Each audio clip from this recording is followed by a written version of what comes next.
All right, we've got this ongoing meeting the president is having with his Chinese counterpart, talking about progress on some of these thorny economic issues. He left open the possibility that that could include the North Korean issue. But Blake Burman is there, keeping track of all of these fast-moving developments. Blake?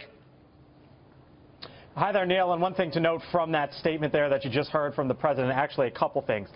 He stuck to the script there as it relates to China. Of course, the president is here at Mar-a-Lago for his meeting with the Chinese President Xi Jinping, and they will, after wrapping up that bilateral meeting just a little while ago, have a working lunch, and then it'll be the end of the visit between the two leaders. But no mention in that message there from the president about Syria, no mention about North Korea. The president somewhat sticking to the script there, essentially trying to declare mission accomplished as it relates to this Chinese visit.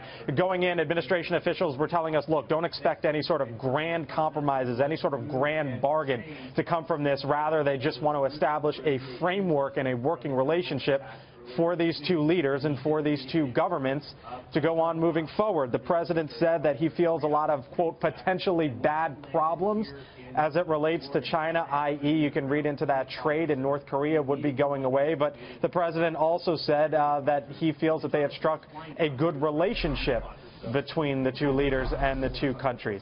The backdrop of all of this, though, of course, Neil, as we've seen over the last 24 hours, Syria, no comment there from the president. We do expect this to come to the forefront throughout the rest of the day. I want to show you one quick picture as it happened last night, getting a little glimpse into how this all went down last night. The president surrounded by members of his team, his closest advisors, that being H.R. McMaster, the national security advisor, all the way up to Steve Bannon and Gary Cohn. You can see them all sitting around the table as this strike took place last night in the 9 o'clock hour. So as it stands here on the noon hour from Palm Beach and just across the water at Mar-a-Lago, the president expected to wrap up his meeting with Xi Jinping of China, trade, North Korea, other topics. Appears to be a success, the president says, but still Syria, something to keep an eye on. Neil. Do we know, Blake, any more of the backstory on how the president notified the Chinese president on these Tomahawk missile targeted attacks in Syria, that he apparently, reached over to him, gave him a heads up, and then went out to speak outside the Mar-a-Lago resort? I mean, how did that all go down?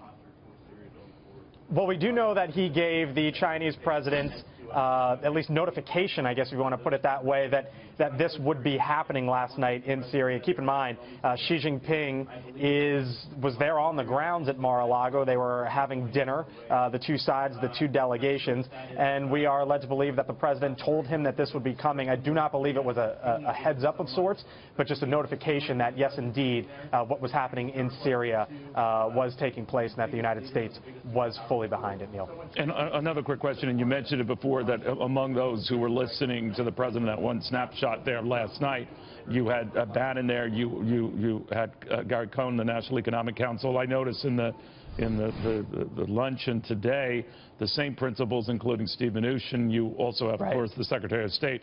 But it looks like the entire economic team is there, and further down, Mr. Bannon. And I'm wondering, are we to read anything into seat placements there?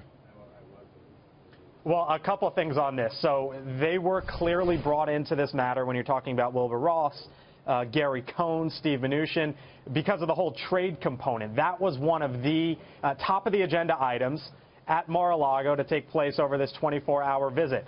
All of a sudden, Syria gets mixed up into the equation, and now those folks are at the table. One thing to note from that picture is Gary Cohn. He is the top economic advisor to the president, but if you look back at former counterparts of his in other administrations, have they been at that table?